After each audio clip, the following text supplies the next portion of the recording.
सनातनीय इतिहास में ऐसे कई वीर हुए हैं जो एक शक्तिशाली योद्धा होने के साथ ही महादानी भी थे।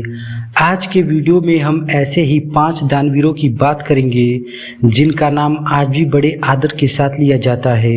हमने इन्हें किसी भी क्रम में नहीं रखा है, ये कार्य हम आप पर छोड़ते हैं। आप सभी का आध्यात्मिक ज्ञान आप सनातन धर्म चैनल में स्वागत है।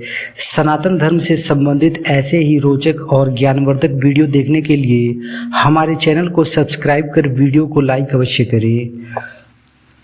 महर्षि दधीचि ऋषि अथर्वा के पुत्र एवं भगवान शिव के परम भक्त थे।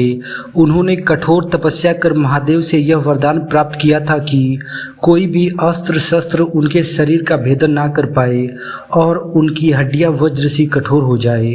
उधर वित्रासुर नामक एक महान दैत्य ने समस्त ब्रह्मांड में हाहाकार मचा रखा था।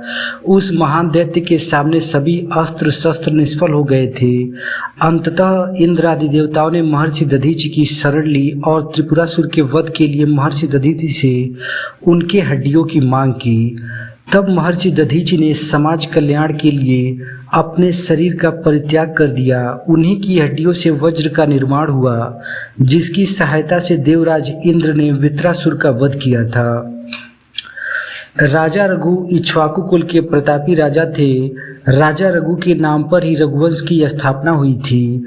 एक बार जब वे राजसूय यज्ञ कर रहे थे तब इन्होंने ब्राह्मणों को अपना सारा धन दान कर दिया था, परंतु महर्षि विश्वामित्र इस धन से संतुष्ट न हुए और राजा से 14 करोड़ स्वर्ण मुद्राओं की मांग की।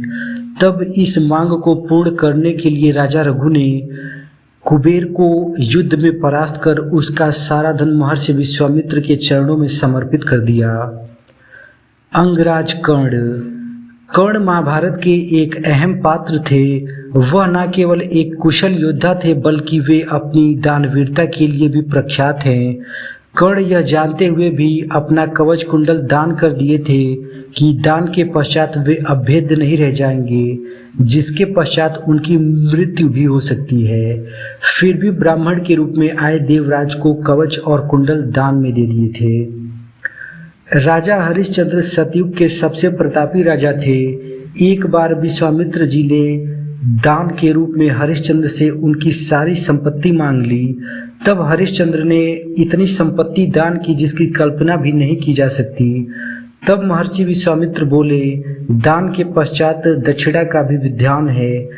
तब हरिश्चंद्र ने खुद को शमशान के डोम के स्थान पर बेचकर महर्षि विश्वामित्र को दक्षिणा दी। राजा शिवी। एक बार राजा शिवी के दरबार में एक कबूतर आया। वह डर से कांप रहा था। राजा ने प्रेम से उसे अपने हाथों में उठा लिया। तभी उस कबूतर के पीछे एक चील भी वहां पहुंचा और राजा से बोला, मुझे मेरा शिकार लौटा दो।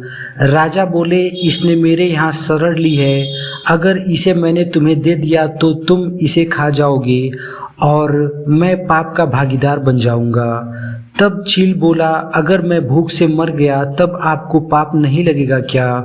तब राजा बोले, तुम कुछ भी मांग लो।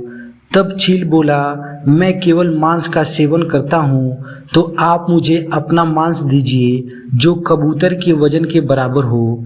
राजा से भी मान गए और तुरंत तराजू मंगाया। उस तुला के एक तरफ कबूतर को रखा गया और दूसरे तरफ राजा शिवी अपना मांस काट काट कर डालने लगे। सब आश्चर्य से देखते रहे कि राजा शिवी जितना भी मांस डाल रहे थे वह उस कबूतर के भार से कम ही निकलता था। अंत में स्वयं तराजू में महाराजा शिवी बैठ गए और कबूतर और उनका वजन बराबर हो गया। अचानक वहां से कबूतर और चील गायब हो गए तथा उनके स्थान पर देवराज इंद्र तथा अग्निदेव प्रकट हो गए और राजा शिवी से बोले, हे राजन, हम आपकी परीक्षा ले रहे थे। उन्होंने राजा शिवी के शरीर को पुनः स्थापित कर दिया। वह आशीर्वाद देकर प्रस्थान कर गए। आज के वीडियो में बस इतना ही। धन्यवाद।